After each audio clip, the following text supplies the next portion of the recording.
그러면 이제 그 두 번째 파트로 들어가서 뉴턴에 대한 이야기로 넘어가기로 하겠습니다. 뉴턴은 뭐 너무나 그 잘 알려진 그 뭐 근대 과학의 아버지 뭐 등등 해서 뭐 하도 수식어가 많아서 실제로 뭐 대단한 인물이죠. 뭐 저도 뉴턴 그에 대한 책을 뭐 옛날에 번역도 좀 하기도 했고 했었는데 뭐 워낙 그 중요한 인물이고 빼놓을 수 없는 그런 어 사실 뉴턴의 이 프린키피아가 나오게 되면서 이제 과학혁명이 완성됐다고 보통 이야기를 하는데 그런 하나의 기점을 제공했다. 그래서 이제 1687년을 이제 많이 꼽고 있고 실제로 뭐 굉장히 이제 하나 이종표가 될 만하죠. 뉴턴은 뭐 굉장히 그 캐릭터가 아주 이 강한 사람이었고요. 그다음에 그 뭐 이 성격도 아주 독특했죠. 그래서 사실 이 책이 나오게 되는데도 헨리, 여러분들 잘 아시는 그 헨리 혜성의 그 에드먼드 헨리가 아주 결정적인 역할을 했다는 건 뭐 이미 다 많이 알려진 사실이고 헨리가 이제 그 자기가 발견한 혜성에 대한 그 주기를 계산하기 위해서 뉴턴한테 굉장히 빚을 많이 졌죠. 그래서 이제 그 계산을 해달라고 요청하는 과정에서 이제 뉴턴이 뭐 즉석에서 이제 그 타원 궤도 그때만 해도 타원 궤도는 이 원이 완전한 그 기하학적으로 볼 때 완전한 형상이기 때문에 타원 궤도 그렇게 쉽게 하기 어려웠는데 이제 그걸 바로 내놓으면서 그 계산 결과를 알려주면서 뭐 하여튼 그런 과정에서 이제 이 프린키피아라는 책을 쓰도록 독려하고 그 다음에 실제로 이 책을 로얄 소사이티 간사를 맡으면서 자기 거의 자비를 들여서 이 책을 출간하고 뭐 어떤 그런 아주 그 헌신적인 노력을 했던 그래서 이 뉴턴이 사실 조력자를 잘 만난 거죠. 어, 네, 그래서 실제로 뉴턴 역학이 승인을 받게 되는 과정은 뭐 여러 가지가 물론 있겠지만 헨리 혜성이 사실 실질적으로 76년을 주기로 해서 다시 찾아온다는 사실이 그 확립됨으로써 뉴턴 역학이 승인을 받게 되는 중요한 계기를 이루기도 합니다. 그래서 뉴턴이 이 그 프린키피아라는 책은 사실 이 기계론 철학 또는 기계론적 세계관이 종합된 어떤 그런 맥락이 있다.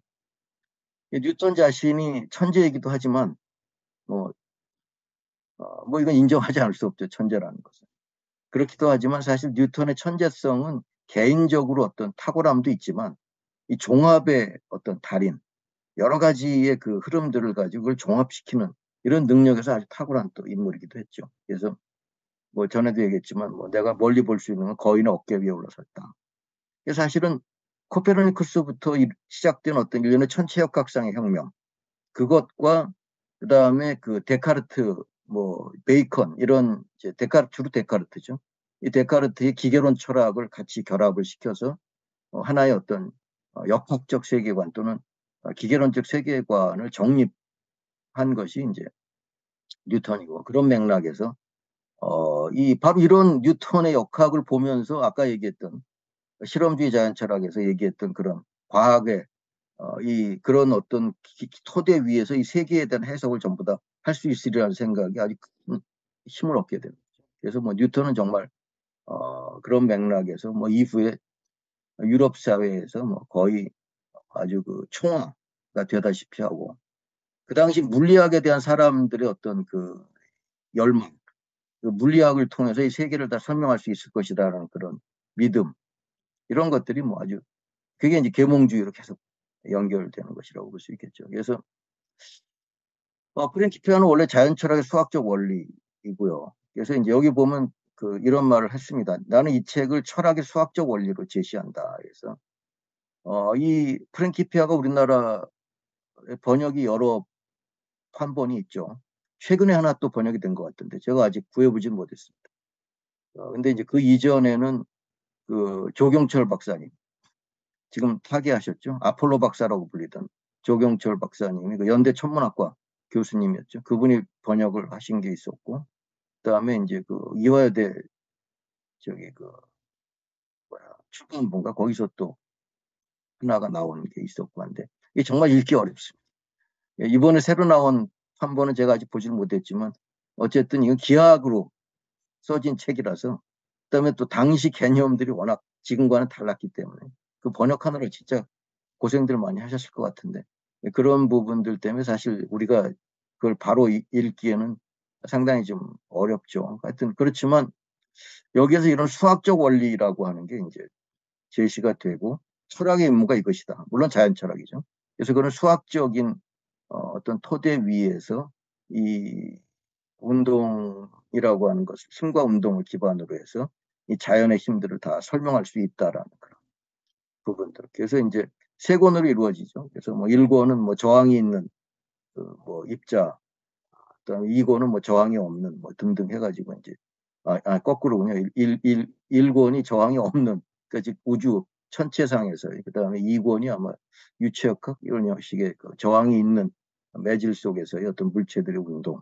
그다음에 3권이 그 유명한 중력 법칙이죠. 만유인력 법칙 여기서 이제 나오고 해서 이 세 권이 말하자면 그 당시 물리학적 세계관을 전부 다 망라하면서 이제 체계화를 시켰기 때문에 이 책이 나오면서 이제 뭐 일부 학자들은 이제 더 이상 할 게 없다.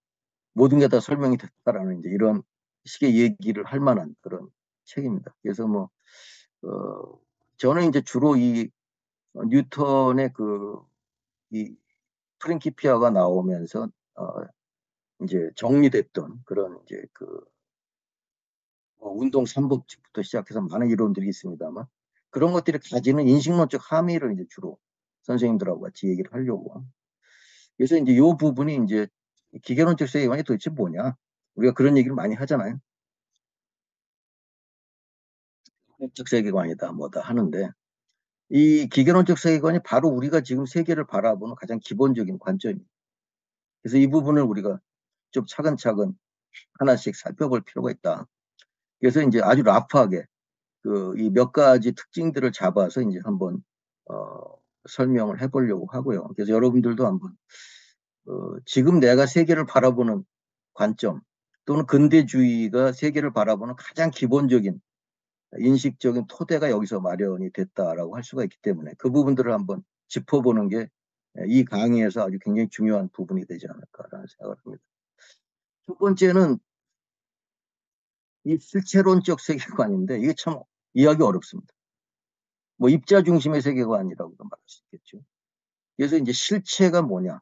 여기 이제 보면 과학 철학에서는 엔티티라고도 표현을 하고 한자로 하면 이런 실체라고 얘기를 할 수가 있겠죠. 그래서 지금 우리가 뭐 무엇이 존재한다 또는 있다 없다 아니면 이제 그것이 무엇이냐 존재한다는 것이 무엇이냐라고 했을 때 가장 먼저 머리에 떠올리는 개념이 이제 어떤 그런 입자적인 상상이죠.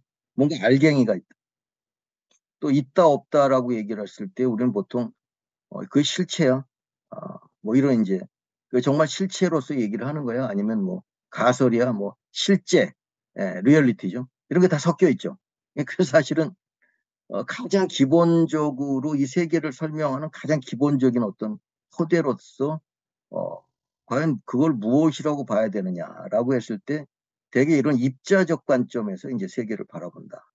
그래서 사실 우리가 이 원자, 뭐 분자라는 식의 이제 그런 말을 쓸 때 이 자자 돌림으로 들어가는 것들이 사실은 다 그런 실체 개념, 뭐가 있다는 거죠. 확실하게 그거는 물론 당장 우리 눈으로 보이지는 않을지언정 현미경을 또는 뭐 멀리 떨어져서 안 보이는 망원경을 통해서 뭐 그것도 아니면 뭐 어떤 뭐 엑스레이를 통해서든 뭔가 하여튼 우리가 확인할 수 있다는 그런 생각을 하고 있죠. 그게 이제 실체론적 관점입니다. 그래서 여기 텐저블하다라는 이제 그런 표현을 쓰는데 우리는 사실 굉장히 익숙해져 있습니다. 뭔가 있다는 거는 딱 파고 들어가면 우리가 이제 최초의 원자 개념이 이제 더 이상 나누어질 수 없는 어떤 그런 실체로서의 원자 개념 아닙니까? 아주 오래된 뿌리죠.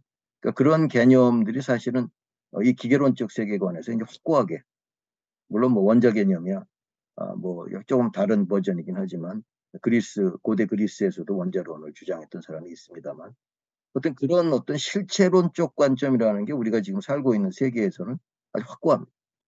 그래서 우리가 뭐 가령 그 의학이나 이런 데서 이제 요새는 뭐 많이 인정을 하지만 동양의학과 서양의학 같은 걸 차이점을 보면 이제 그런 어떤 그 서구의 기계론적 인식론에 가장 풀이에 해당되는 그런 실체론적 세계관이 가령 동양의학에서는 기의 흐름 같은 거를 가정하지만 그걸 설명하잖아요.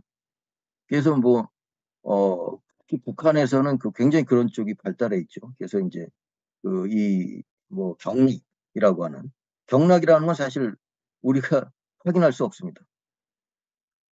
그거는 뭐 혈액이나 또는 뭐 림프나 뭐 이런 등등의 순환계 그런 거는 설명이 불가능한데 근데 실제로 침이라는 게 작동한단 말이에요. 그렇기 때문에 뭐 지금은 뭐 양방, 한방, 뭐 합동 진료 이런 것들 우리가 흔히 볼 수가 있고 서구에서도 그런 치매 효능 같은 거는 인정을 하지만 경락 같은 개념은 아직도 그것도 바운더리죠. 그것도 일종의 바운더리 디마케이션. 이걸 과연 과학이라고 할 수 있냐 아니냐. 의료 영역이 특히 그게 심하죠. 그래서 이거를 진짜 이 기본적으로 과학적인 의학이라고 하는 개념에서 볼 때 인정하느냐 못하느냐. 이런 것들은 엑스레이를 찍어도 안 나오고. 그런데 실제로 그런 부분들은 이제 이게 실체론적 관점하고는 굉장히 대비되는 개념이라고 볼 수가 있어요.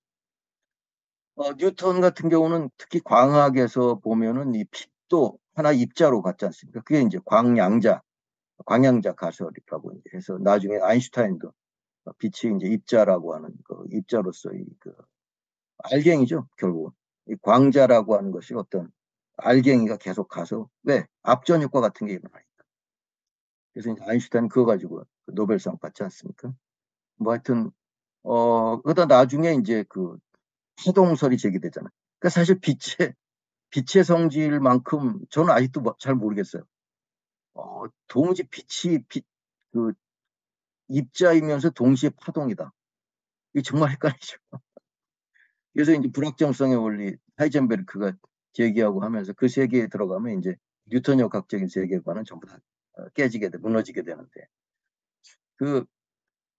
이 입자로 이루어져 있다는 생각은 굉장히 강렬하죠. 그래서 지금 우리가 뭐 바이러스를 설명하고 할 때도 전부 입자 개념을 가지고 설명하지 않습니까? 근데 이제 최근에 물리학에서는 소위 그 스트링 시어리, 그 끈 이론이 나오면서 사실은 입자보다 끈으로 설명하는 게 훨씬 더 잘 설명이 된다. 그래서 그 슈퍼 스트링, 촉근 이런 것들이 막 나오고 하는데 이때까지는 이제 그 입자라는 것 또는 이런 실체론적 개념이라는 게 이제 굉장히 그래서 우리는 일단 이건 전부 다 사실은 이 마크로한 세계에 대한 생각이 마이크로한 부분까지 이제 그대로 전이 되는 것인데 우주를 바라보면 전부 다 행성들이나 달이나 태양이나 모든 게 다 그런 어떤 하나의 실체로서 이 구형을 이루고 있는 그죠?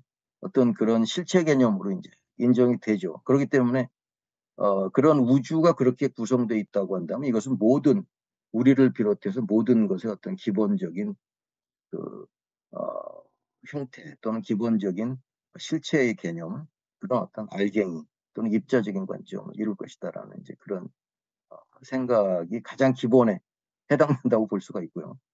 근데 사실 여기서 이거 훨씬 얘기를 많이 하려면 이제 한도 끝도 없지만 이, 이 실체는 구별 가능한 또는 그 각각이 말하자면 그 스스로가 존립할 수 있는 어떤 그런 실체로서의 개념을 많이 가집니다. 그러니까 즉 분리 가능한 실체죠. 근데 그것과 대비되는 개념은 사실 네트워크인데 요즘에 이제 우리는 사실 이 네트워크 개념을 많이 쓰지 않습니까? 그래서 사실 그 마술적 자연관도 결국 이 힘들의 네트워크이고 그 속에 우리가 포함되어 있어서 이거를 배제하고는 어떤 개체 자체만 가지고 떼낼 수 없다. 이 네트워크 이렇게 바라보는 거죠. 이 마술적 세계관은 그런 영역이 다릅니다. 근데 뉴턴은 절대 시간과 절대 공간 개념을 배경으로 하기 때문에 그걸 기본으로 삼기 때문에 거기에서 각각의 실체들이 마치 그 분리 가능한 어떤 것처럼 가정이 되고 있고요. 이런 게 이제 근대적인 인식론에서도 제가 볼 때는 그게 이제 우리가 우리 자신을 볼 때에도 마치 우리가 거대한 이런 그 자연 속에 자연이라는 네트워크 속에 그 속에서만 존립 가능한 무엇이 아니라 마치 우리가 그것과 별개로 존재할 수 있는 무엇인 것처럼 생각하는 가장 밑바탕에 깔린 것도 이런 실체론적 관점이 사실은 그 바탕에 있다 볼 수 있지 않나 저는 그렇게 생각합니다. 또 그렇게 해석하는 사람들이 많이 있고요. 그렇게 되면은 그 우리는 뭐 그 거대한 이 탄소 순환과 에너지 순환과 이런 흐름 속에서 있다는 사실을 우리가 망각할 수 있게 되는 것은 마치 우리가 우리 자신으로서 독립적으로 존립 가능한 무엇인 것처럼 이제 가정할 수 있는 그런 것도 사실 여기서부터 시작된다고 볼 수가 있겠죠. 그래서 뭐 이벤트 개념은 사실 이건 이제 아인슈타인의 사상 개념이죠. 그러니까 사물의 상태와 이것이 같이 합쳐져서 이제 아인슈타인만 해도 절대 공간이나 절대 시간 개념이 이제 깨지니까 그래서 이제 소위 어떤 시간 시공 연속체로서의 어떤 관찰자가 거기 들어가는 거죠. 그 분리될 수 없는 거죠. 우리가 이런 이 시간이나 공간으로부터 벗어나서 따로 존재할 수 있는 무엇이 아니라 그 속에 같이 들어가 있기 때문에 그래서 이제 시간이 지연되는 효과를 그 당사자는 느끼지 못하지만 뭐 이런 게 다 그 관찰자와 관찰 기회라고 보통 얘기하는 게 그런 맥락이 돼서 특수상대성 이론만과도 사실은 그런 부분에서 이제 상당히 이제 차이점이 나타나게 되죠. 물론 뭐 양자역학에 비하면 상대성 이론도 고전역학에 속한다고 이제 물리학자들이 얘기를 합니다만 그래서 일단 가장 기본적인 무언가가 있다 없다 또는 그걸 확인할 수 있냐 아니냐 뭐 이런 것들에서 가장 기본이 되는 게 바로 실체가 있냐 이거는 이 기계론적 사회에서 가장 기본이 된다고 말할 수 있어요. 그러니까 여기서는 이런 네트워크 같은 개념하고는 상당히 다르다고 볼 수가 있겠죠. 두 번째는 이제 이 시계장치 우주라는 개념인데 바로 이런 실체론적 관점이 있기 때문에 이것도 가능해져요. 다 연결됩니다. 앞에서도 제가 이 클락워크 유니버스라는 비유를 이제 들었는데 이건 뭐 뉴턴의 뿐 아니라 다른 앞에 데카르트나 여기서도 이제 그런 식의 논의가 많이 나오게 됩니다. 뭔가 이 세계의 법칙성이 있을 것이다라는 믿음, 강한 믿음이죠. 그러니까 이제 우리가 코스모스라는 표현을 많이 쓰잖아요. 우주를 되게 얘기할 때 코스모스는 우주를 얘기하기도 하지만 질서를 뜻하기도 하죠. 그래서 이 세계가 그 안에 어떤 아주 정교하게 맞물려 돌아가는 시계처럼 정교한 그런 기계장치처럼 거기에 어떤 법칙성이나 규칙 이런 것들이 있을 거라는 그런 가정이 이제 시계장치 우주의 어떤 가정이라고 말할 수 있는데 그래서 이 미케닉이라고 하는 이 기계론을 통해서 설명이 가능하다라고 생각하는 것은 바로 그런 부분이죠. 여기서 이제 우리가 주목해야 될 부분 원인이 여기서 배제됩니다. 어떻게 그게 처음에 움직이기 시작했나 이건 중요하지 않습니다. 다만 그것이 어떻게 그렇게 태양 태양을 중심으로 해서 우리가 이 행성들의 움직임을 설명할 것이냐 아니냐 뭐 이런 거죠. 그래서 이런 어떤 설명에서 뭔가 그런 속에서 우리가 질서를 찾아내고 설명을 할 수 있다. 이런 어떤 강한 믿음이 이 속에 깔려 있다고 말할 수 있겠죠. 그래서 이제 우리가 앞에서 기계론 철학은 기본적으로 이 세계에 어떤 신비가 더 이상 존재하지 않는다고 가정했다고 얘기를 했죠.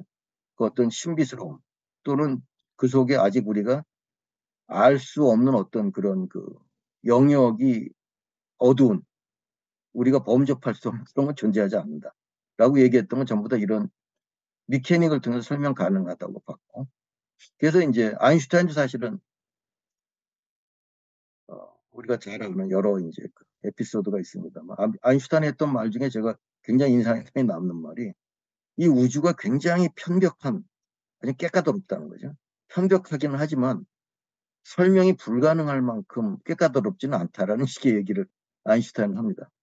그리고 우주의 가장 불가해한 측면은 그것이 설명 가능하다라는 이런 역설적인 표현도 하죠. 그러니까 아인슈타인은 기본적으로 상대성 이론을 통해서 뉴턴 역학적인 세계관과 다른 세계관을 열었고, 또 실제로 양자역학의 토대를 이루는 그런 연구도 했습니다만, 그런 고전적인 뉴턴적인 세계관의 어떤 2차 그걸 끈을 놓지 않으려고 했던 그런 사람이었죠. 그래서 설명 가능하다라는 믿음을 끝까지 가졌어요.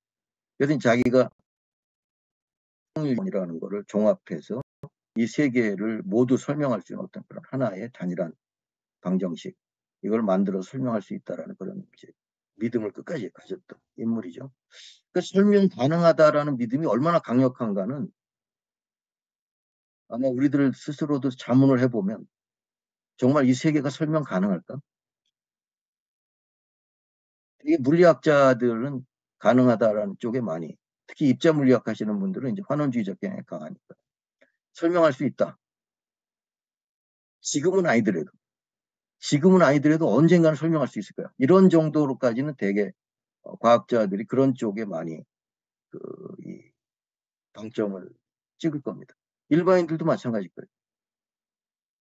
지금 대부분 그런 담론들이 워낙 뭐 언제까지 암을 정복하고 언제까지 무엇을 어떻게 하고 인공지능이 이제 뭐 어떻게 발전을 하고 뭐 등등의 이런 타임라인을 설정하면서 이 세계가 기본적으로 어떤 답을 가지고 있고 그 다음에 그 답을 우리가 알아낼 수 있다는 그런 생각이 굉장히 강력하고 이것이 이 기계론적 세계관에서는 분명히 그런 특성이 있는 것이. 그래서 왜?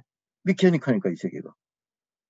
이 세계는 미케닉하고 여기에는 어떤 정신적인 요소를 우리가 따로 부여할 필요가 없이 그건 오로지 역학적인 실체로서의 어떤 알갱이들이 서로 맞물려서 돌아가는 어떤 그런 세계이기 때문에 우리가 그걸 알아낼 수 있을 것이다. 지금 당장은 아닐지라도 언젠가는 그걸 알아낼 수 있을 것이다라는 그런 믿음이 이제 사실 그거는 이후에 계몽주의의 아주 강한 믿음이기도 합니다. 지금까지 이어져 있는. 그러니까 지금 우리가 갖고 있는 과학에 대한 가장 기본적인 가정들은 거의 계몽주의 시대의 것이 지금까지 유지되고 있다고 볼 수가 있어요. 그래서 근데 만약에 이 세계가 설명 가능하지 않다라고 하면 어떻게 돼요? 굉장히 당황스럽죠. 이제 물리학에서도 뭐 카오스 시어리 같은 경우가 나오거나 했을 때 굉장히 이제 많이 좀 논란이 벌어졌죠. 카오스 같은 경우는 사실 우리가 지금 질서라고 생각하는 게 사실은 굉장히 예외적인 스페셜한 그런 영역에 불과한. 그러니까 우리는 그런 속에 살고 있기 때문에 마치 이 세계가 질서 있고 우리가 설명 가능한 것처럼 환상을 가지는데 노멀한 영역은 사실은 전혀 우리가 불가해야. 그러니까 우리가 설명을 불가할 뿐 아니라 이해조차도 불가한 그런 영역이다라고 이제 얘기를 했던 게 이제 카오스 시어리 아니에요. 그래서 사실 굉장히 그러기 때문에 이제 뭐 사실 지금 이 우주론이나 이런 물리학의 이제 일부 영역들에서는 이제 그런 부분들이 아직도 많이 남아있죠. 뭐 다크매터 같은 게 대표적이고. 그래서 뭐 지금도 다크매터의 그 후보가 이제 뭐 중성 미자냐 뭐냐 해가지고 많이 나오지만 지금까지 알려진 이런 실체론적 이 첫 번째 실체론적 세계관의 근거에서 이 우주를 설명하려고 하다 보니까 설명이 안 되는 겁니다. 가령 우리가 살고 있는 은하 디스 유니버스죠. 안드로메다 말고 가장 이웃한 은하가 이제 안드로메다고 우리가 살고 있는 이 갤럭시만 해도 굉장히 빠른 속도로 회전하고 있잖아요. 그런데 이것이 흩어지지 않고 이것이 유지되려면 엄청난 부심력이 있어야만 원심력을 이겨낼 수가 있겠죠. 그러면 어마어마한 중력이 필요한데 지금까지 알려진 모든 물체, 우리가 물체라고 지칭하는 그 다음에 그 블랙홀까지 다 포함해서 이런 부분들을 다 포함해서 해도 설명이 안 되는 거죠. 어떤 학자에는 뭐 10%밖에 설명이 안 된다. 어떤 사람은 뭐 30%다. 뭐 등등해서 굉장히 여러 버전이 있습니다만 어쨌든 대부분 아주 많은 포션이 설명되지 않고 있다. 그러면 그걸 어떻게 할 거야? 뭔가를 찾아내려는 후보를 계속 지금 이제 이야기를 하고 있는데 모르겠습니다. 제가 최근에는 그 팔로우를 못해서. 근데 하여튼 굉장히 지금 미지예요. 그러니까 내가 모를 수 있다. 또는 이것이 우리가 애초에 우리들이 그 이해할 수 있는 어떤 그런 영역이 아니다라는 식의 설정을 거부하는 게 기계론이죠. 그러니까 이제 그거는 항상 정복의 대상이다. 그죠? 지금도 보면 뭐 신경과학 하면 뭐 이제 마지막 남은 프론티어. 우리가 다 이제 정복했는데 정복한 거 맞나요? 근데? 제가 지난번에 어디서 특강을 하면서 신경과학 쪽에 얘기를 하면서 신경과학의 이론이 지금까지 굉장히 빈약하다. 그래서 사실은 어떤 공통된 이론적 토대가 없이 그냥 각계약진식으로 지금 연구를 하고 있다라는 그런 얘기를 하고 생물학에 비해서 이제 그런 차이가 있다 그랬더니 그분은 생명공학을 연구하시는 분인데 저한테 나중에 질문하시면서 생명공학도 마찬가지예요. 그 생명공학에서도 유전자에 대한 연구가 일부 이루어진 것을 가지고 그걸 가지고 막 뭐 개발하고 하는 거지 전체가 어떻게 작동하는가 사실 몰라요. 제가 좀 비유를 좀 너무 세게 들어서 전적으로 저도 동의한다. 그래서 그나마 생명공학은 좀 낫다. 이렇게 얘기했다 굉장히 야단맞은 적이 있는데. 그러니까 사실 우리가 아까 얘기했지만 메터로 팩트라고 하는 것이 있다라는 가정이 그만큼 강렬하기 때문에 제가 아까 그런 이제 개념들을 계속 주장 그런 게 있다고 보는 거죠. 언젠가는 그걸 만들어낼 수 있고 이런 조작을 통해서 실험을 통해서 만들어낼 수 있다라는 그 방법론이 굉장히 강력한 그런 신념을 형성한 신념 체계라고 봅니다. 저는. 과학도 신념 체계예요. 그런 신념들이 바탕이 되지 않으면 과학이라는 게 수립될 수가 없죠. 그래서 이 설명 가능하다라는 건 굉장한 어떤 아주 강력한 그런 가정. 근데 저는 뭐 모르겠습니다. 이게 과연 그런 영역으로서 우리가 볼 수 있는가에 대해서는 이제 여전히 퀘스천 마크가 들어가는데 하여튼 이건 우리가 앞으로 토론해 봐야 될 그런 주제고. 그다음에 이제 세 번째로는 이 선형적인 인과관계, 환원주의. 이건 이제 과학적 방법론으로서 제가 이제 인과관계라는 부분을 그 그중에서 특히 강한 리니어한 인과관계. 어떤 A라는 원인에 의해서 B라는 그러니까 A라는 톱니바퀴가 있어서 B라는 톱니바퀴가 맞물려 돌아간다. 이런 게 이제 가장 선형적인. 그러니까 이제 지금 현대과학은 근대과학은 사실 전부 다 이런 환원주의를 기반으로 삼고 있죠. 그래서 뭔가 그보다 작은 어떤 실체로 환원시켰을 때 그게 더 큰 부분들을 설명할 수 있다. 생물학에서도 마찬가지 아닙니까? 코끼리에게, 바이러스에게 사실이면 코끼리에게도 사실이다. 이게 유명한 명제 아니에요?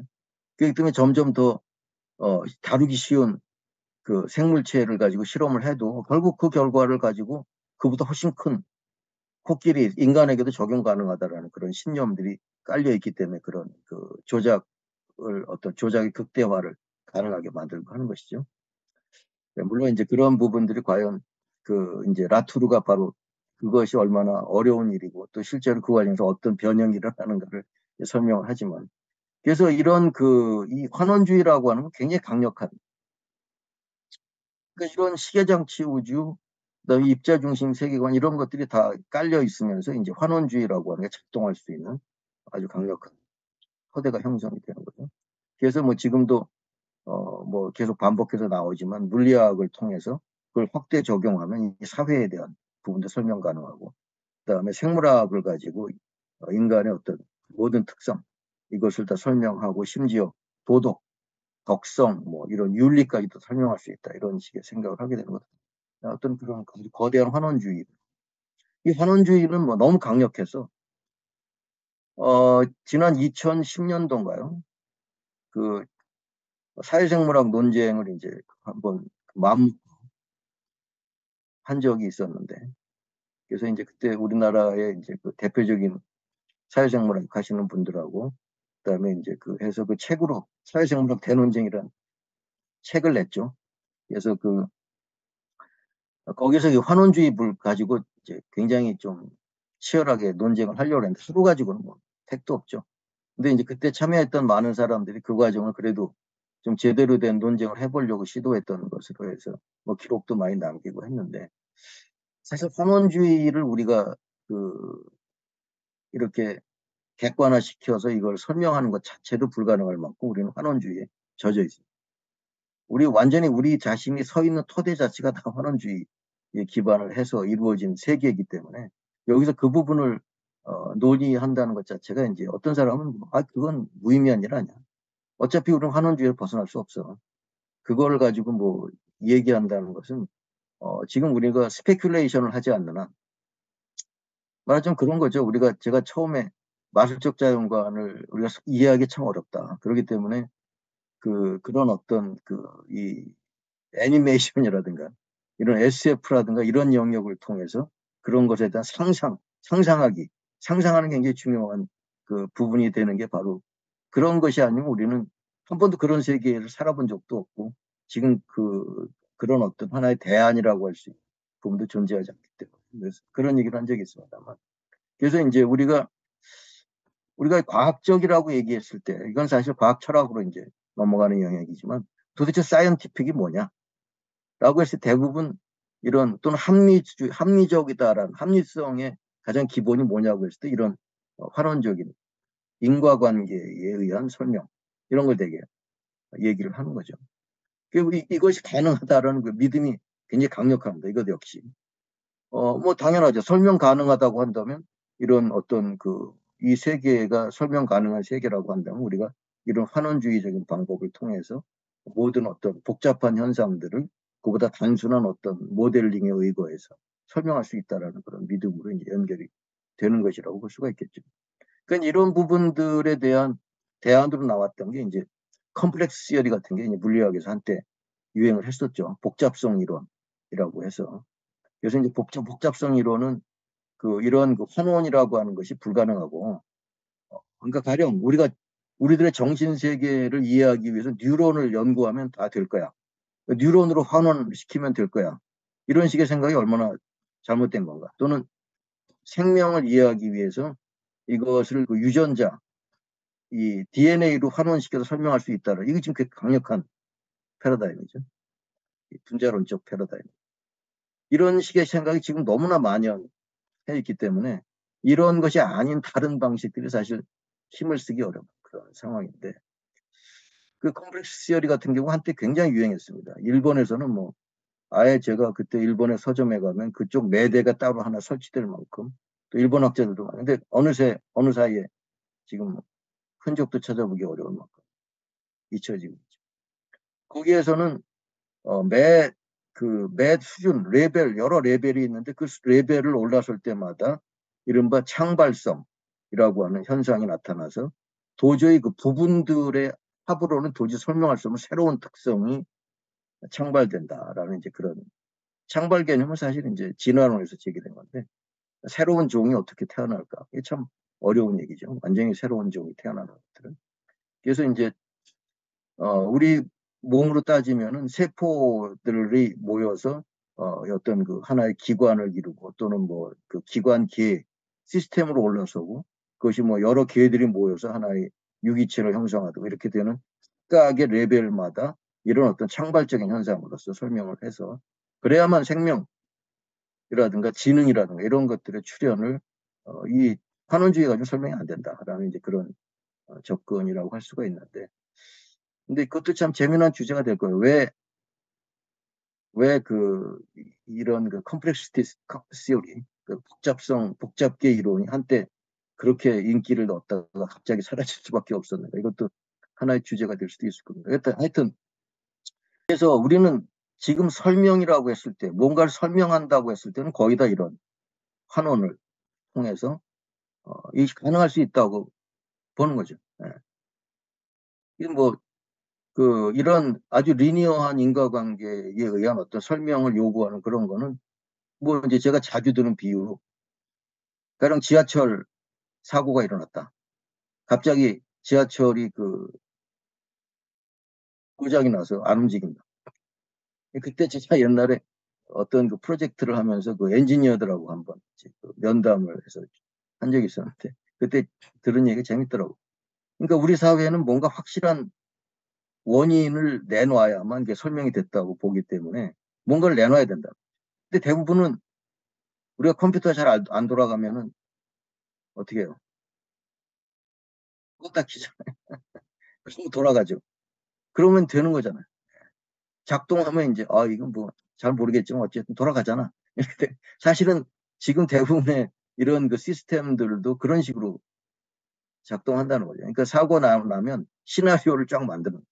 그래서 가장 그럴듯한 시나리오를 가지고 와서 아 이게 이러이러한 원인에 의해서 지금 사고가 났는데 이제 다 복구가 됐다. 지금 뭐 무슨 그 전산망이 지금 뭐 문제가 돼가지고 지금 또 막 그 난리지 않습니까? 뭐 주민등록 뭐 저게 안 돼가지고 지금 그 원인을 사실 찾는다는 게 그 복잡한 물론 이것은 컴플리케이티드 시스템이죠. 컴플렉스 시스템은 아닙니다. 그러니까 뭐 이렇게 그 지금 우리가 살고 있는 세계가 다 컴플리케이티드 우리말로는 잘 그 구별이 안 되죠. 근데 이론에서는 컴플리케이티드 시스템과 컴플렉스 시스템을 구분해요.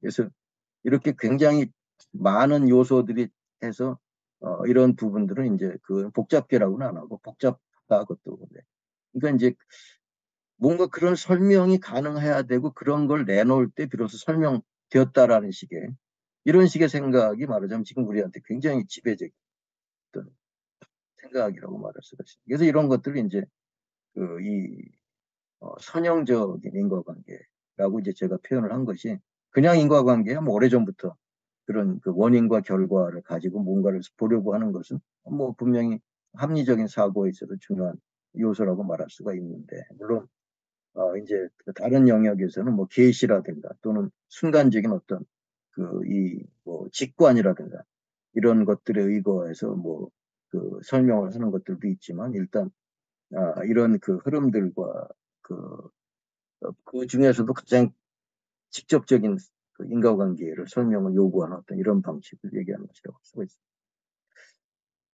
그 다음에 이제 질에서 양으로 이게 이제 자연의 수학화라고도 보통 얘기되는 그런 개념이라고 할 수가 있겠죠. 이게 굉장히 중요한 부분이죠.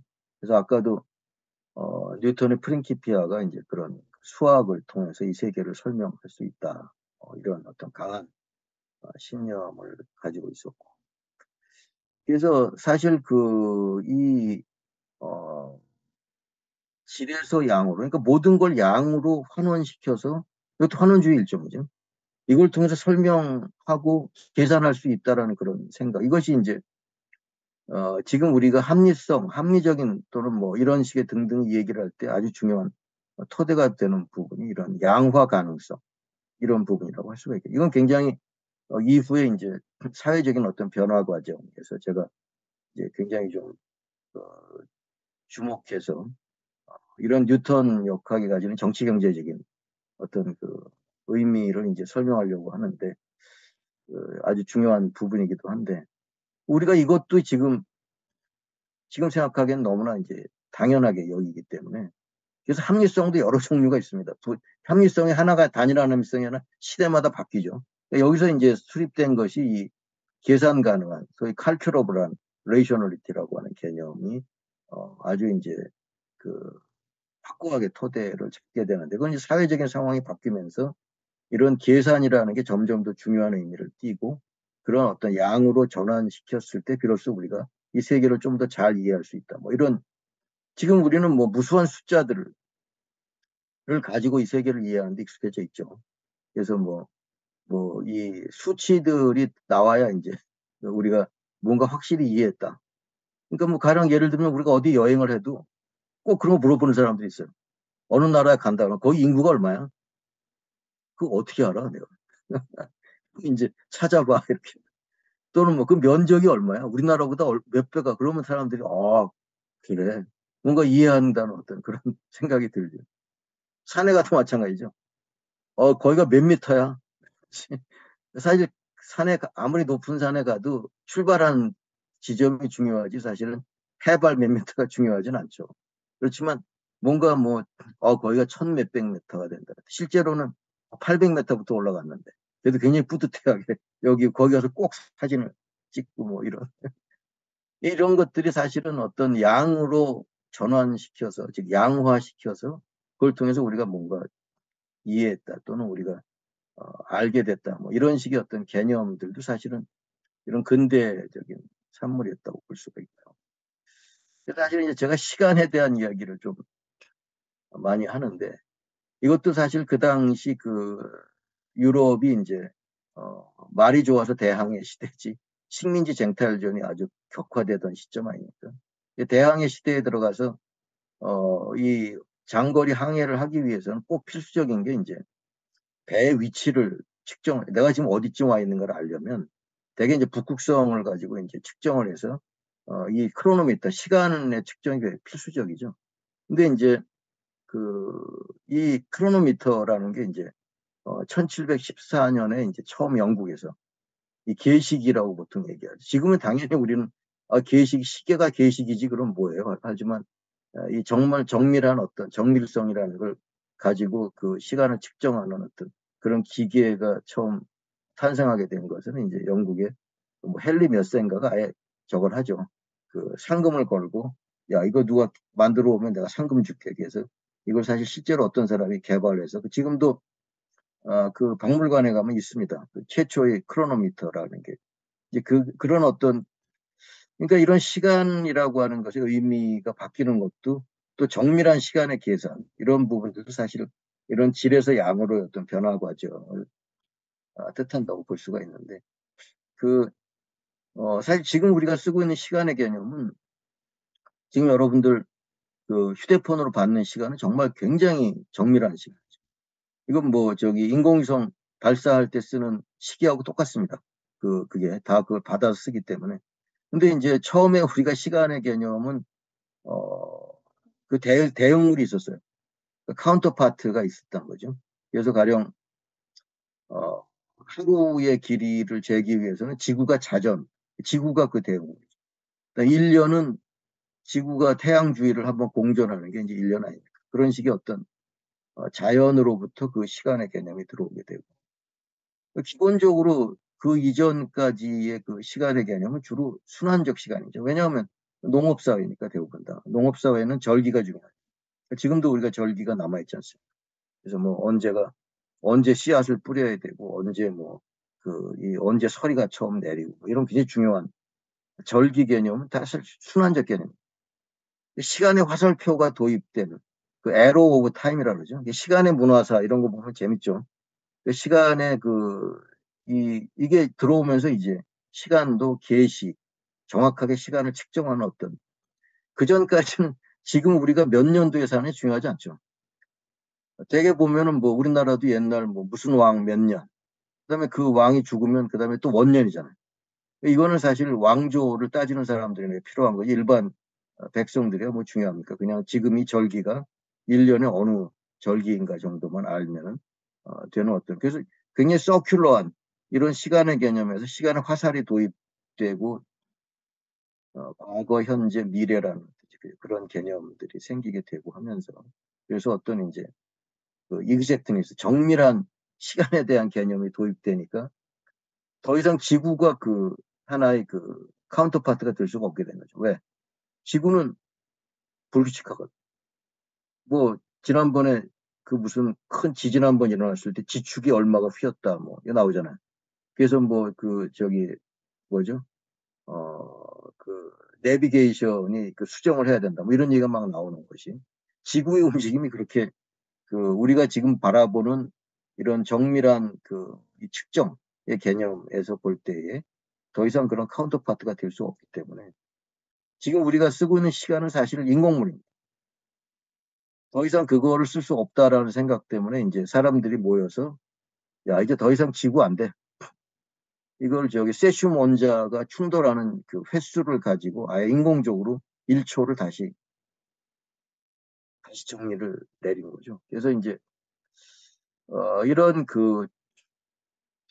어, 자연의 수학화라고 하는 표현까지 나올 만큼 우리가 이제 이 세계를 바라보는 관점이 양으로 전환시켜서 그것을 이해할 수 있다라는 어떤 그런 생각이 또 굉장히 중요한 하나의 축이 됐다고 말할 수 있고 이 부분이 이제 정치 경제적으로 보면 새로운 어떤 계층들이 이제 탄생하고 계산에 능한 이런 사람들이 탄생하면서 뉴턴 역학이 왜 그들에게 그렇게 중요한 의미를 가지게 되었는가 하는 그런 부분이 이제 우리가 논의를 해야 되는 부분인데 일단 오늘은 그 이 기계론적 세계관이라고 하는 부분을 뭐 제가 나름대로 그 학자들의 논의를 가지고 아주 라프하게 몇 가지 특징만을 잡아서 이제 얘기를 했는데 사실 우리가 제일 첫머리에 얘기했지만 지금 우리가 세계를 바라보는 방식 우리가 어떻게 이 그 사고하는 사유하는 방식의 그 토대가 전부 여기 다 우리한테 익숙한 것들입니다. 다만 그런 것들을 우리가 따로 떼내서 얘기하지 않았을 뿐이죠. 그러니까 우리가 항상 일상적인 대화에서 야, 좀 합리적으로 사고해라. 뭐 이런 얘기를 할 때 그 합리성의 토대가 뭔가? 바로 이런 것들이에요.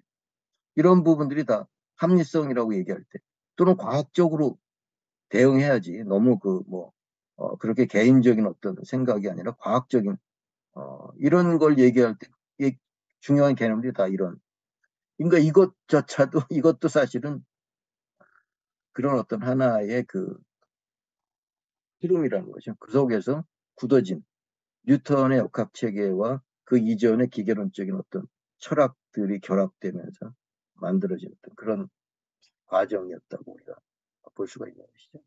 이런 식의 설명은 그 이전의 세계를 설명하는 방식하고는 굉장히 많은 차이점을 가졌다고 볼 수가 있습니다. 예, 오늘 지금 시간이 벌써 이렇게 돼서 여기까지밖에 얘기를 못할 것 같고요. 다음 시간에 이제 그 뉴턴 역학이 가지는 정치 경제적인 맥락, 그다음에 그것이 이제 이후에 계몽주의와 결합되고 하면서 그다음에 이제 마지막 주제가 이제 로맨티시즘 거기에 대한 어떤 새로운 대안을 모색했던 대개 이제 낭만주의는 계몽주의에 대한 어떤 그 반항 지금 이런 식으로만 취급되지만 사실 그렇지 않다. 그 자체가 하나의 독자적인 새로운 세계관을 구축하려는 시도로 적극적으로 해석해 줄 필요가 있다. 그런 게 최근에 나오는 어떤 흐름이기 때문에 저는 낭만주의 자연철학이라는 개념을 붙여서 한번 좀 설명을. 저도 지금 한참 공부하고 있는 영역이기 때문에 뭐 사실 그냥 한번 제가 지금까지 공부한 거 발제하는 수준으로 얘기가 되겠죠. 앞에 그 마술적 자연관도 마찬가지. 공부가 아직 부족한데 여러분들하고 한번 같이 생각해 볼 주제들이기 때문에 좀 용기를 갖고 이제 얘기를 해보는 수준입니다. 예, 몇 장 못 나갔는데, 예, 이게 굉장히 이제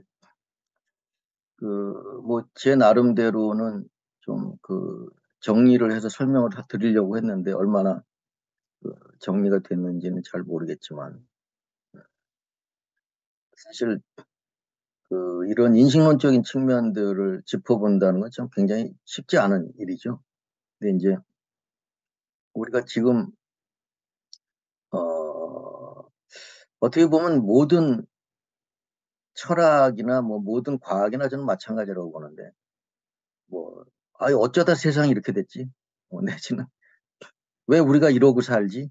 이런 데 대한 어떤 물음을 해소하고 또는 뭐 다른 어떤 방법을 모색하려고 했을 때 이제 사실 아까 실험주의 자연철학을 얘기했던 사람들이나 또 거기에 대한 반론을 제기했던 홉스나 또는 뭐 이런 뉴턴주의적인 이런 것들을 제기했던 사람들이나 뭐 사실 다 마찬가지입니다. 그런 어떤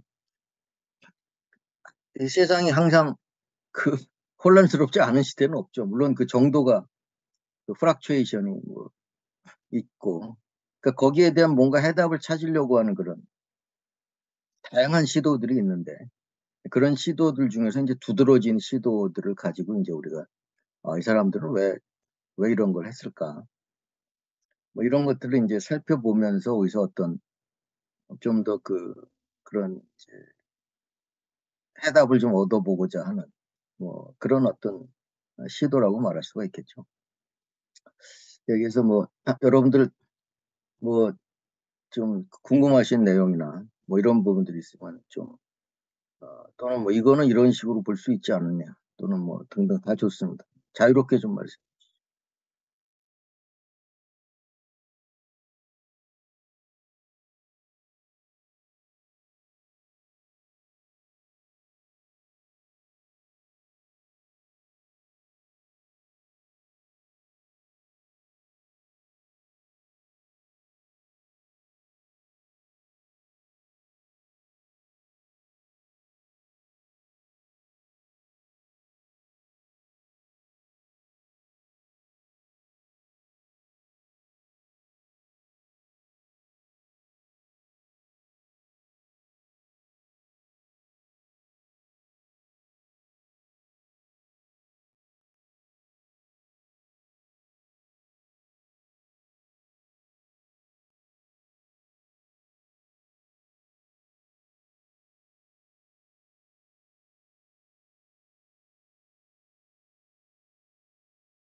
네, 아주 좋은 질문을 해주셨고요. 사실 그 숫자가 지배하는 세상, 뭐 이런 등등에 대한 책들도 지금 많이 나오고 있죠. 점점 더 우리가 그런 수치로 많은 것들을 대체시키는 코로나19를 거치면서 더 심해졌죠. 그럼 그때는 뭐, 이 체온 가지고 이제 모든 걸 다 측정을 해야 되는데. 그리고 사실 뭐 저만 해도 그렇고 아마 여기 선생님들 나이 좀 드신 분들은 이제 몇 가지 수치 때문에 막 목매지 않습니까? 뭐 공복 혈당치가 얼마고 뭐 그다음에 뭐 혈압이 얼마고 다 수치로 환산된 거죠. 그러니까 이런 것 속에서 우리가 건강이라는 개념 자체가 리데피니션 되는 거고 그런 수치가 어떻게 결정됐나 이거 가지고 이제 많은 학자들이 또 논쟁을 하는 거. 언제부터 그러면 뭐그 고혈압의 범위가 뭐고 그게 그러면 왜 나라마다 다르냐 또는 뭐 그게 언제부터 이렇게 마치 신처럼 우리를 굴레를 해서 그거 빼려고 막 그 뭐 정말 뭐못 먹고 뭐 헐벗고 뭐 맨날 뛰고 뭐 저도 지금 뭐 하루만 운동을 제대로 안 하면 마치 죄진 것 같고 아 오늘 내가 또 운동을 안 했네. 내가 이게 또 뭐 이런 등등이 다 모든 숫자가 다 우리를 지배하고 그런 것들이 이제 최근에는 뭐 특히 그 의학과 연관돼서 그런 수치가 도대체 어디서 나왔냐? 왜 우리가 거기에 휘둘려야 되느냐? 이제 이런 식들의 부분에 대해서 아마 앞으로도 점점 더 지금 뭐 우리가 차고 다니는 손목시계가 이제 뭐 끝없이 우리한테 뭘 알려준다며요. 뭐 저는 그런 스마트 쪽의 기기들을 굉장히 안 좋아하는 그 타입이라서 그러니까 그런 점점 더 아마 거기에 대한 의존도를 높임으로써 이 바이오 메디칼라이제이션 그래서 그렇게 해야 사람들이 이제 그것도 팔아먹을 게 많이 생기겠죠. 그러니까 그런 어떤 것들이 이제 다 연결되리라는 생각이 들고요. 일단 이제 두 번째 말씀하신 부분은 그게 이제 바로 제가 선생님들한테 상상력을 로 할 수밖에 없는 그런 측면들. 그러니까 이게 사실은 쿤의 개념을 들이면 패러다임이 다른 거거든요. 근데 패러다임 개념은 사실 쿤은 그 이거를 어떤 비교할 수 없다라는. 그러니까 우리는 보통 그리스 로마 시대에 비해서 근대가 더 훨씬 우월하다라는 생각을 많이 하지 않습니까? 근데 쿤은 그걸 부정했거든요. 그건 다른 것이지 그것이 단순 비교가 불가능하다. 왜? 공통의 척도가 없기 때문에. 즉 무엇을 문제로 삼느냐라는 게 다르다는 거죠. 그러니까 말하자면 우리가 어떻게 사는 게 더 잘 사는 것이냐라고 했을 때 거기에 대한 패러다임이 다르다 이런 얘기를 많이 하지 않습니까? 물론 엄밀한 의미에서 패러다임 쿤의 개념은 아니지만 그는 그런 맥락에서 아주 우리한테 많은 그 임플리케이션을 줬다고 할 수 있는데, 그래서 사실 우리가 그걸 상상하기가 어려워요.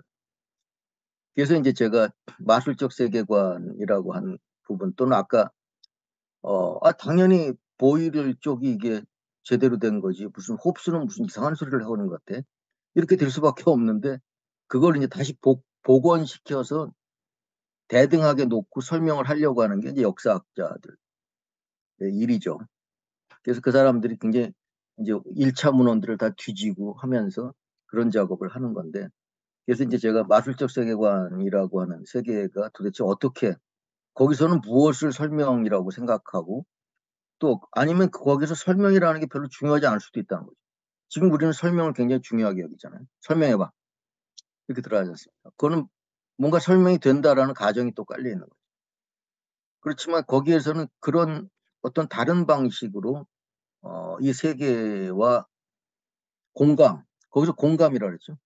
뭔가 이 세계와 공감했고 내가 이거를 이렇게 했는데 내가 어느 순간 그런 부분들을 서로 공유하면서 뭐 이 세계에 대한 어떤 전혀 다른 거죠. 그래서 우리가 이 근대라고 하는 시대에 이런 부분들을 이제 자꾸 이것들을 이제 그 낯설게 만들면서 사실 이게 왜 우리가 이런 식으로 사고를 하게 되고 이걸 너무나 당연하게 여기게 되는가 이런 것을 해내는 작업이 사실 굉장히 어려운 작업이라는 것이죠. 그래서 이제 제가 근데 분명히 그리스 로마 시대 그리스 고전 또는 이집트, 저는 요새 이집트에 관심, 헤르메스주의가 했던, 그러니까 사실 과거에는 고전 고대가 지금보다 그 당시보다 훨씬 더 뛰어났고 그때는 모든 답을 알았다고 생각했어요. 기독교에서도 그러지 않습니까? 근데 아담과 헤와가 선악과를 따먹으면서 죄를 저질러서 이제 타락하다 보니까 그걸 다 잊어버린 거죠. 그래서 이제 그게 이제 원죄 개념하고 연결되지 않습니까? 저도 중학교 때 아주 완전히 이제 좀 성경에 침묵해가지고 공부를 열심히 했던 시절이 있어서 그 단어 가지고 이제 지금도 주워 섬기는데, 그래서 사실은 근대 이후에 들어와서는 이제 그런 식의 고전 고대라고 하는 부분, 특히 이제 뭐 고대 그리스까지는 인정하지만 그 이전에 어떤 이런 부분에서 그때의 문명은 뭐 지금 우리가 설명을 잘 못하지 않습니까? 그렇기 때문에 온갖 이제 다양한 또 그때 시절에 대한 과도한 해석을 해서 뭐 그때 뭐 이미 우주인이 내려왔었고 이들과 해가지고 그때 뭐 어마어마한 문명을 일궜고 뭐 이런 식의 이제 약간 좀 픽셔널한 그런 부분들 많이 나오곤 하지만 그건 사실 우리가 이해하기 어렵다고 봅니다. 그게 이제 지금 선생님들 많이 공부하시는 신화의 영역이고 그런 부분들, 그것도 분명히 이 세계에 대한 설명이죠. 제가 얘기하지만. 그러니까 지금 우리가 생각하는 식의 설명이 유일한 방식이 아니었다. 근데 이것이 힘을 얻게 된 것이 이런 기계론적 세계관이 인정을 받으면서 다른 부분들이 배척되고 이런 컴피티션의 과정으로 보면 우리가 좀 더 잘 이해할 수가 있다. 그래서 그런 부분들이 이제 다 쪼그라들고 마술이 굉장히 풍부하게 이 세계를 설명하는 그런 많은 요소들을 가지고 있다. 다 근대과학한테 내준 거고. 그 다음에 종교 역시 많은 부분을 근대과학에 내주면서 이 근대과학이라는 게 이제 어마어마한 크기로 커지고 나머지 부분들은 이제 굉장히 어떤 신비주의. 사실 신비라는 말이 나쁜 게 아닌데 신비주의라고 이제 매도되면서 그 부분이 비과학으로 이제 말하자면 디마케이션 된 거예요. 아까 제가 기어린의 바운더리 디마케이션이라고 했을 때 뭐가 과학이냐 이런 게 과학에다 된 거죠. 이런 요소들이. 그러면서 그렇지 않은 요소들은 비과학의 그래서 기어린은 과학의 역사가 이런 끊임없이 이런 바운더리 경계를 어디다 치느냐 과학과 비과학 사이에 경계를 설정하는 그런 과정. 예, 뭐 그래서 심리학 같은 경우는 그 중간에서 왔다 갔다 하죠. 어떤 때는 과학으로 인정되기도 하지만 어떤 때는 뭐 심령술로 막 내쳐지기도 하고 최면술 같은 것도 아주 그런 경계에서 최면술이 똑같은 최면술인데 어떤 때는 과학이 끌어들여서 자기 영역으로 삼고 어떤 때는 내치고 이런 것다 있습니다. 그래서 하여튼 그런 부분이기 때문에 우리가 그런 상상력을 발동하려면 이제 굉장히 많은 코스트가 지불돼야 된다는 것이죠. 그래서 이제 어, 아직까지 이제 또 어려운 게 이제 그런 쪽에 사료들이 많지가 않고 그런 쪽에 연구가 상대적으로 적고 누가 하겠습니까? 돈이 안 되는데. 그거 해가지고 지금 뭐 쫙 구할 수 있어요?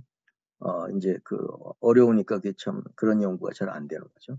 그래서 그런 부분들이 이제 사실 우리가 그런 그 영역을 점점 인정하기 어려워지는 그런 측면들이 있는데, 근데 이제 또 한편으로는 근대주의에 대한 성찰, 근대주의에 대한 이제 비판들이 많이 제기되면서 거기에 대한 관심들이 새롭게 나타나는 측면도 있다.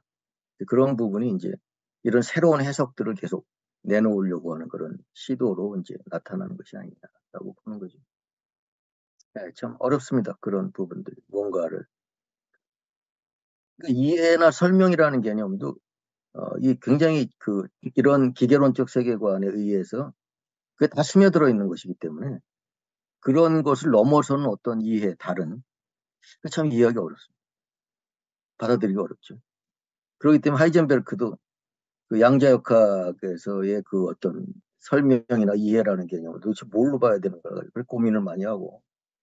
왜냐하면 뉴턴적인 관점에서 도저히 그건 어, 설명하기 어려운 그런 영역이기 때문에 그렇죠. 그런 부분들이 참 쉽지 않죠. 저도 오늘 그 설명해 주신 거에 설명해 주신, 저도 오늘 가장 충격적인 거는 설명해봐. 이게 무슨 말이냐 도대체. 아까 그 선생님께서 해주셨던 분이 그 부분이 가장 충격입니다. 설명을 해보라는 게 가장 많이 하는 말이기도 하고, 그게, 어, 알 것을 그냥 반복해라. 우리가 알아야 되는 걸 네가 다시 한번 읊어봐. 이런 거고, 설명을 해내야 될 거를 전제해가지고 그 확인을 하는 방식이고, 말이 좋아 설명이지만 그건 이해가 아니라 그냥 암기고, 그리고 이게 아까 그 선생님 앞에서 강조해 주셨던 것처럼 믿음의 그 공동체가 어, 이렇게 가는 그 약속 체계인 거지, 설명이. 그래서 그 이해를 한다는 것도 참 중요하다. 이해를 하자. 이렇게 들어갔는데, 뭘 믿어야 되고 어떻게 믿어야 될지가 다 정해진 거 위에서 이제 굴러가라. 그러한 요구가 되게 이렇게 그게 이제 가장 인상적이고, 여기 네 개의 정리해 주신 것도 제가 뭐 전혀 모르지만 요 네 개를 이렇게 잘 메모를 해놨다가 제가 여기 이렇게 안 까먹어야 되겠다는 생각도 들 정도인데요. 제가 좋아하는 저는 문자 없는 세계의 그 구전된 신화를 많이 이렇게 이제 좋아합니다. 좋아하는데 그거를 레비스트루스 같은 인류학자는 야생의 과학이라고 해가지고, 그게 제가 이해가 가장 안 됐던 게, 이게 사이언스인데 그 신화가 설명하는 방식으로 돼 있지 않고, 그 선생님 설명해 주신 거에 그 마술적이라고 하는 부분이 무문자 사회에서의 그 태도를 레비스트루스는 주술적이라고 하더라고요. 그러니까 그 신화를 읊는다는 게 우주를 이해하는 건데, 그걸 한번 읊으면 그 우주의 인과에 자기가 개입한다라고 이해하는 거죠. 이게 똑같은 그게 과학인데, 거기는 그 인과에 내가 참여자로 계속 들어가고 있다는 것이, 그게 이해가 이제 참 이제 안 되고 그런 부분이었는데, 요 지금 주신 설명을 제가 그렇게 그 사고 연습으로 반대로 계속 치면은 이 사고 연습으로 좋겠다 이런 생각도 하나 들면서, 이 입자 중심의 이 네 가지 설명해 주신 거에 모든 원흉이라고 하면 안 되지만 모든 문제는 원자 분자 어, 입자라고 하는 것이 되게 개체적이고, 이게 파티클하고, 게다가 대립을 요구하고, 그 다음에 산술적으로 양화시키는 계기이기도 하고, 저게 되게 낯설게 느껴져야 되는데, 얼- 어, 낯설게 느껴져야 되는 요청이 있지만, 네트워크를 생각할 때도 선생님 제가 이게 입자와 입자가 서로 이렇게 이제 연결된다 이렇게 생각을 했다는 거를 아까 주신 설명을 들으면서 네트워크도 제가 가진 사고 속에는 이 입자적 사고인데 이거는 어떻게 깰 수 있나 이런 생각도 들었고요. 이벤트 개념도 그러니까 제가 이렇게 너무 지금 이렇게 재밌기도 하고 어렵기도 해서 그러는데요. 입자가 개체화라고 하면은 그 개체가 발생적이고 계속 모습을 바꾸긴 하는데 파악을 하려면 일단 끊어내야 되는데 뭐 이런 복잡한 것처럼 음. 입자 자체를 그 어 저 말의 의미를 이해하는 것도 되게 큰 과제구나 이런 생각을 하게 됐고요. 오늘 너무 생각이 많이 되는 너무 재밌었던 강의였습니다. 예. 예, 복잡한 생각이 들었습니다, 선생님. 예, 아주 좋은 코멘트를 해주셨고요. 그래서 사실 아까 네트워크도 결국 입자를 전제로 하는 게 아니냐. 사실 그건 아니고요. 이게 실체로서의 실체 개념이 거기서 이제 사라지는 거죠. 그래서 이제 라투르가 얘기하는 관계적 존재론. 그러니까 이제 존재론이 바뀌는데, 이제 라투르 이쪽으로 가게 되면. 최근에 와서 이제 이런 실체가 마치 부동의 실체가 있고 그것 사이의 네트워크가 아니고, 이 실체라는 개념 자체를 부정하지는 않지만 그 실체 자체가 네트워크가 없으면 존재할 수 없는, 그러니까 그 속에서의 어떤 존재로서 분리가 불가능한 거죠. 제가 아까 그래서 어떤 분리 가능한 실체 개념이 여기 깔려 있다라고 말씀드린 것인데, 그래서 이제 액터 네트워크 시어리 뭐 이거 많이 들어보셨을 거예요. 이제 라투르가 유명하니까. 거기서 얘기하는 네트워크는 그런 개념이 아니고, 이 네트워크가 없이는 액터가 존재할 수 없고, 그다음에 액터가 없이는 또 네트워크가 존재할 수 없다는 이런 식의 아리송한 얘기를 하는데, 사실은 그렇게밖에 설명할 수가 없는 거죠. 왜냐하면 우리가 지금 갖고 있는 실체 개념이 사라지는 거니까. 그러니까 사실 그런 실체라는 개념을 벗어나면 굉장히 자유로워질 수 있거든요. 그러니까 사실 우리가 죽음과 삶의 문제에 대해서 제가 언제 생명대학원 쪽에 분들하고 토론을 한 적이 있었는데, 거기서도 우리가 자꾸 개체론적, 내가 개체로서의 삶과 죽음을 자꾸 연연하다 보니까 이게 마치 내가 죽으면 다 끝인데 이렇게 이제 돼버리지만, 사실 우리가 그런 개체가 아니라 어떤 하나의 종으로서, 뭐 종까지 안 가더라도 또는 하나의 커뮤니티로서 이런 식의 개념이 사실 그 이전에 근대 이전에는 사실 그런 개념이 매우 강했죠. 거기 개체는 그렇게 중요하지 않습니다. 그러니까 이거는 그러니까 이벤트 개념에서도 마찬가지로 뭐 그런 부분들은 나타났다 사라질 수도 있는 거고, 끊임없이 그런 부분들이 이 어떤 하나의 실체로서의 개체가 존재해야 되는 필연성 같은 게 존재하지 않는 거예요. 그렇게 되면 죽음의 의미가 이제 다시 다른 식으로 극복 대상, 마치 질병처럼 그걸 극복해야 될 무언가가 아니라 죽음이 매우 자연스러운 현상으로서 우리가 뭐 생성과 소멸이 반복되는 어떤 그런 일련의 과정 속에서 자연스럽게 나타날 수 있는 현상으로 이해가 될 수 있는, 우리가 너무 개체 중심으로 모든 거를, 또 나라는 어떤 부분에 기반을 해서 모든 걸 설명하려고 하는 이런 아집 같은 게 이제 있기 때문에 거기서 오히려 스스로가 이제 빠져서 나타나는 현상이라고 보기 때문에, 요새는 이제 이런 실체론적 존재론이 아니라 관계론적 존재론이라는 말, 어떤 릴레이셔널 온톨로지라고 그러죠. 관계가 없이는 우리가 존재할 수가 없다는, 너무 당연한 얘기인데, 그런 부분들은 근데 이제 아직까지는 그거는 마이너한 주장에 불과하죠. 뭐 지금 일단은 내가 잘 살아야지. 그러니까 뭐 전세 사기도 하고 뭐 모든 게 다 필요 없어. 내가 돈만 있으면 돼. 이거 아닙니까? 내 주위의 관계가 어떻게 깨지고 그 사람들이 어떻게 되든 난 상관없고.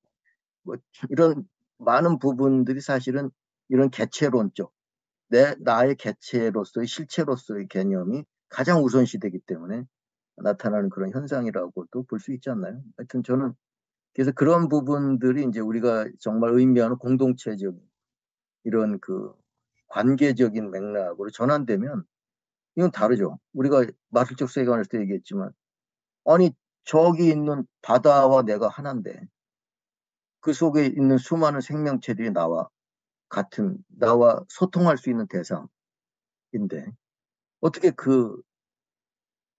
남획을 하고 거기다가 막 독을 갖다 붓고 어떻게 할 수 있겠습니까? 불가능한 거죠. 그러니까 이제 그래서 이제 설명이나 이해 이런 등등의 개념들도 사실은 이런 부분과 다 연결이 되면서 이것 자체가 하나의 편향이라고 저는 보는 거죠. 근대가 가지는 아주 굉장한 어떤 기계론적 편향으로서의 인식, 기계론적 어떤 그런 그 개념을 기반으로 한 하나의 어떤 특수한 형태의 어, 인식이죠.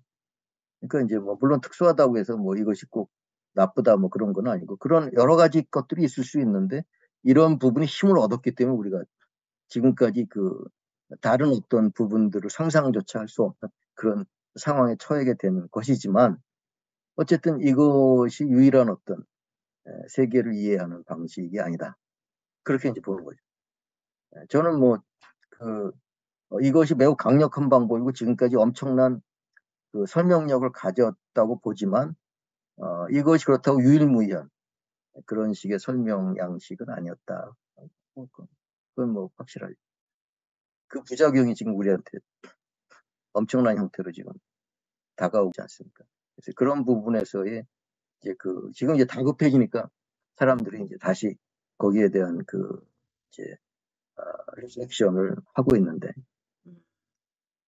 그렇지만 뭐 우리가 이제 단순히 그런 어떤 처방을 얻기 위해서가 아니고 우리가 보다 근원적으로 이 세계에 대한 이해라는 것을 어떻게 우리가 받아들일 수 있는가에 대해서 뭐 지금 선생님들 그런 신화에 대한 공부하시고 하는 굉장히 중요한 부분이라고 생각합니다.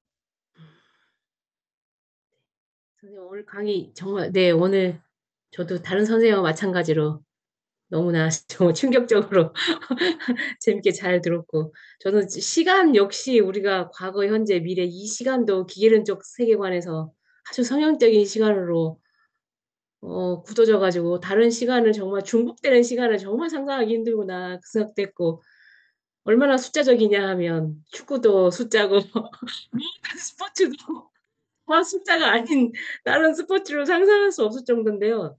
근데 또 한편으로는 이게 인간 삶에서 설명 가능한 세계만 있을 리가 없다는 것을 인간은 또 알잖아요. 이게 이상하다. 그러면서 이렇게 기계론적 세계관이 덮을수록 다른 힘들은 엄청나게 정말 솟아났을 텐데 그것도 궁금해요. 이게 문화적으로 아니면 철학적으로 뭔가 이게 힘이 세면 셀수록 그거에 대한 어떤 다른 것도 너무나 이게 계속 네네네. 지금 부작용이 가장 심하지만 이렇게 정리가 되는 순간에도 계속 '이건 아니잖아, 이건 아니잖아.' 그런 게 나와 있지 않을까요? 그게 되게 궁금하더라고요. 이게 이렇게 정립하기까지 다른 문학이라든가 그 당시 다른 철학이라든가 '다른 사상적 조류는 없었을까.'라는 생각도 좀 동시에 좀 들기도 합니다. 예, 좋은 말씀이시고 분명히 있었죠. 다만 그것들이 이제 적기 때문에 아. 패했기 때문에 음. 그게 이제 제대로 알려지지 못하고 또 이제 그 흔적만 나와요. 그게 이제 바로 우리가 마지막 주제로 살펴보려는 이제 로맨티시즘 같은 것도 이제 어떤 그런 음. 물론 뭐 그런 흐름들이 다 동일한 것은 아니지만 그런 끝없이 그런 움직임들은 존재해와 지금도 마찬가지입니다. 다만 마이너할 뿐이죠. 음. 그렇다고 해서 그런 다른 해석이나 다른 설명들이 존재하지 않는 것은 아닌데 문제는 이제 굉장히 냉혹하죠. 어느 게 힘을 얻느냐. 음.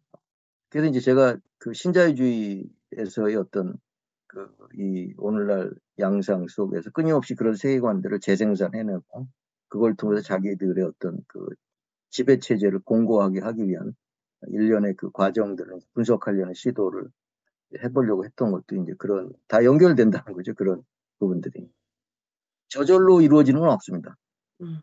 누군가가 그걸 계속 재생산하고 그거에 힘을 실어주고 그걸 통해서 무엇인가를 얻을 수 있기 때문에 그런 부분들이 계속 그 다음 시간부터 이제 우리가 이런 정치 경제적인 부분 저는 음. 과학사회학자니까 그런 맥락에서 이제 좀 음. 강하게 해석을 해보려고 하는 시도를 하는 거죠.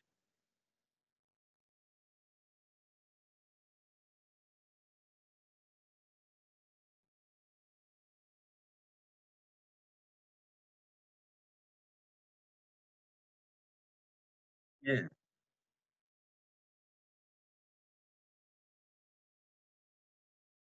아, 예.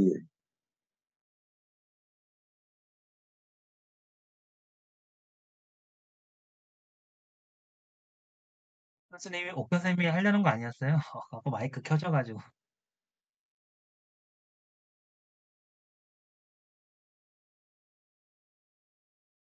아니, 선생님 목도 아프신데. 그 선생님 아까 지나가시는 말로 그 종교의 많은 부분들도 과학이 흡수했다 이렇게 얘기하셨는데 그거에 대해서 조금 더 설명 듣고 싶습니다. 아, 예. 네. 그 종교가 사실은 과거에는 우리 삶의 상당 부분을 차지했었죠.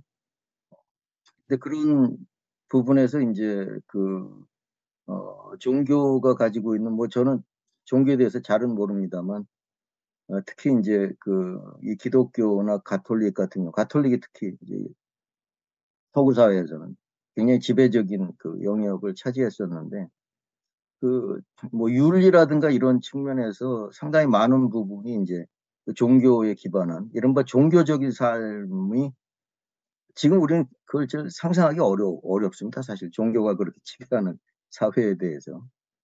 그래서 그 종교가 굉장히 많은 이 세상에 대한 설명과 거기에 대한 어떤 그 뭐 처방 이런 것들을 내려주는 역할을 했었는데, 그런 부분을 다 과학이 가져갔다고 볼 수가 있겠죠. 그래서 이제 지금은 사실 뭐 약간 좀 비아냥거리는 투로, 아이 뭐 엿새 동안 죄 짓고 하루 가서 죄 사함을 받고 뭐 이런 식의 얘기까지 나오지 않습니까? 그 과거에 종교가 차지했던 그 지위나 영역에서 상당 부분을 다 이 세속적 부분으로, 이렇게 이제 다음에 나오는 부분이 이제 그 세속주의, 시큘러리즘으로서 이제 그 과학이라고 하는 것이 가지는 어떤 성공을 거둔 이유도 이제 또 설명이 되지만, 그런 측면들을 다 포괄해서 하는 얘기죠.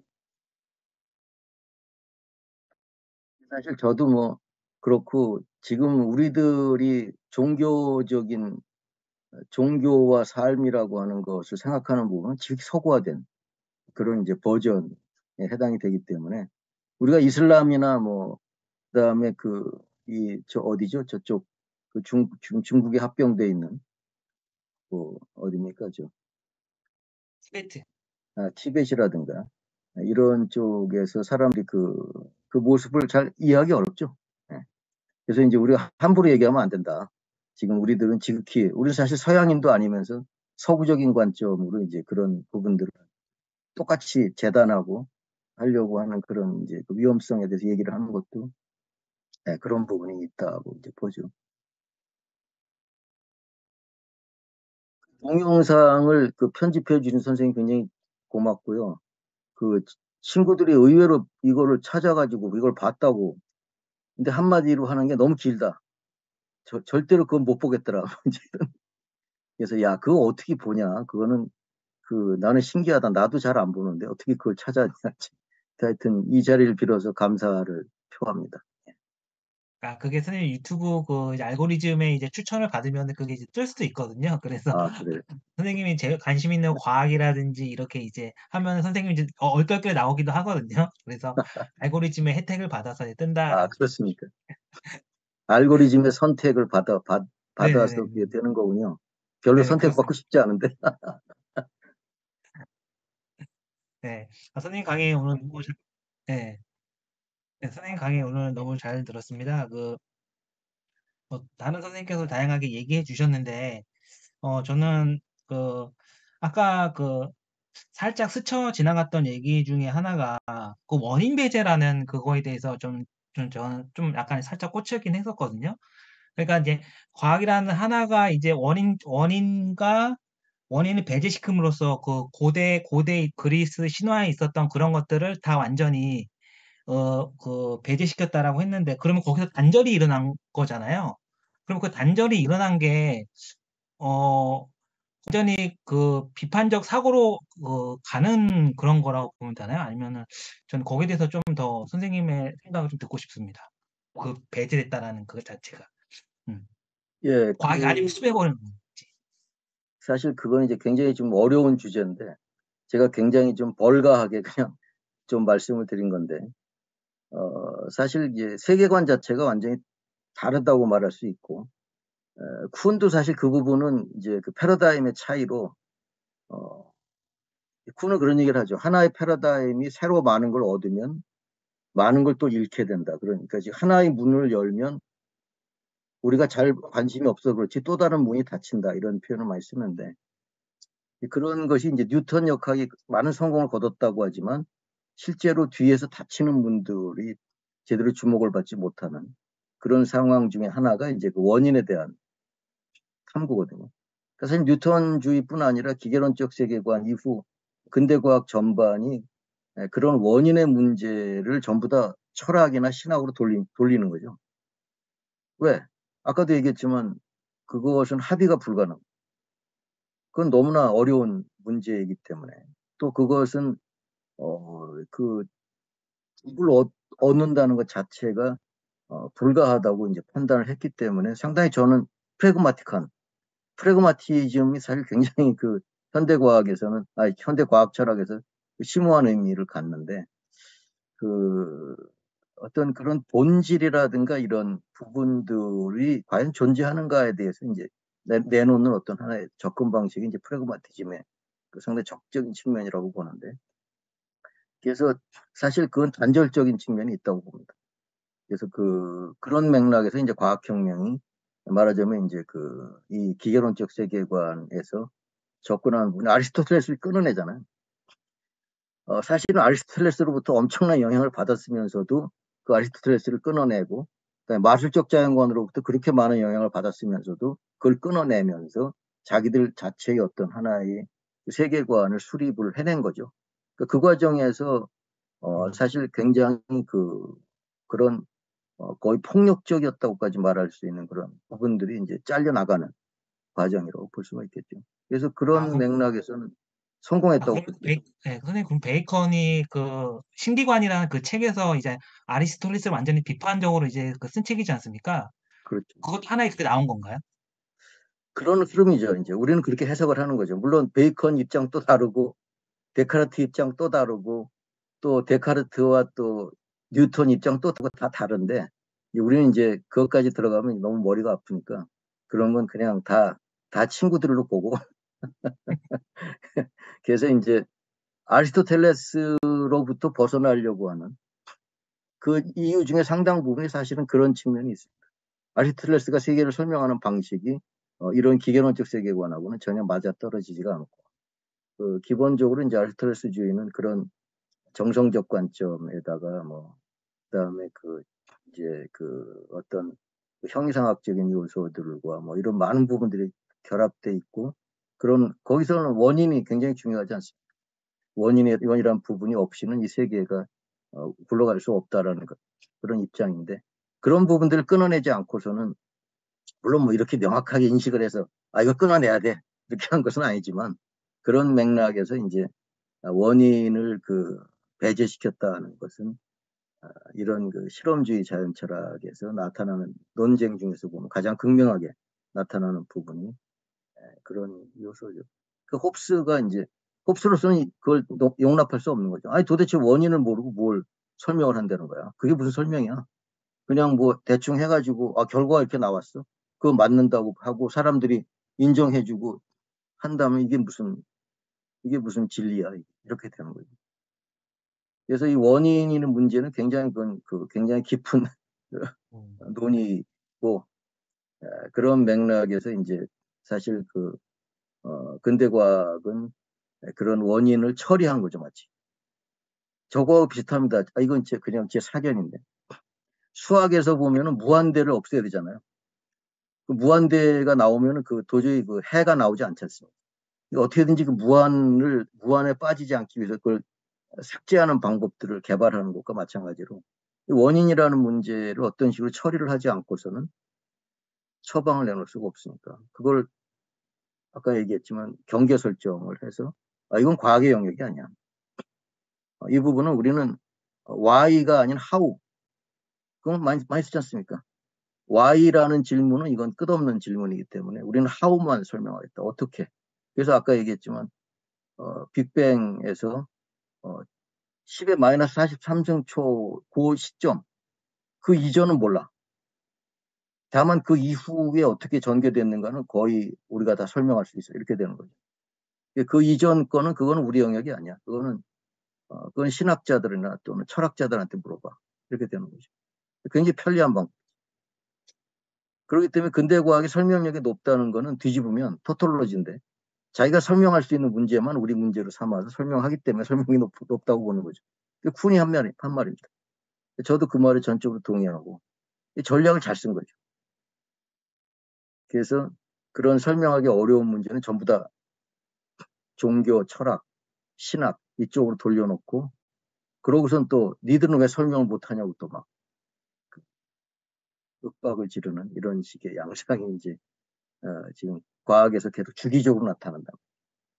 이게 뭐 뉴턴주의에 대해 사람들이 얼마나 열광했는가는 우리가 다음 시간에 살펴보고 그 정말 대단했습니다.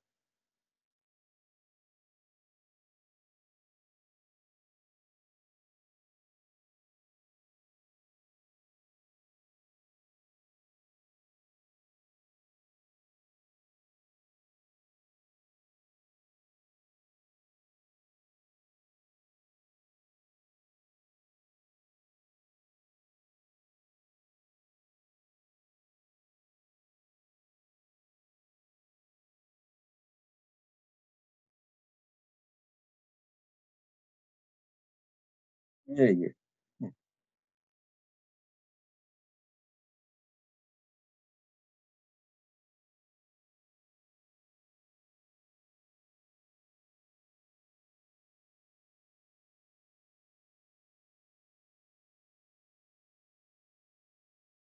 제가 지난번에 한번 추천 도서를 말씀드렸죠. 예, 예,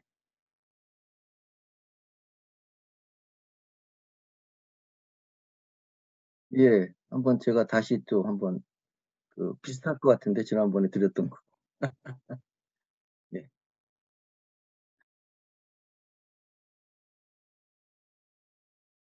예. 오늘 수고 많으셨습니다. 예, 다음에 뵙겠습니다.